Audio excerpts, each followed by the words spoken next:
Ay, nakakapagod talaga ang trabaho ng isang artista at manganganta, no? Bilang isang recording artist.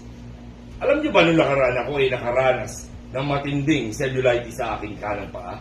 Hirap na hirap ako magsapatos at hindi ako makalakad talaga. Sobrang daming pera na ang ginastos ko kakapadoktor at bumili ng gamot. Pero nung sinubukan ko ang produktong to, abay, parang himalang gumaling ang pa ako in 2 days, nakapagsapatos ako. At ako pa ay nag-perform sa isang sikat na hotel kasama ang aking grupo. Akalain yun, pwede naman pala tayo sa natural remedy. Masyado pa tayong umaasa sa gamot.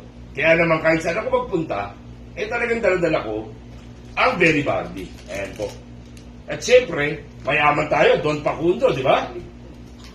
Ako po ay mayroong 74 na katulong na kung saan ay inuutusan ko lang. Nida, yung Berry Barley yan.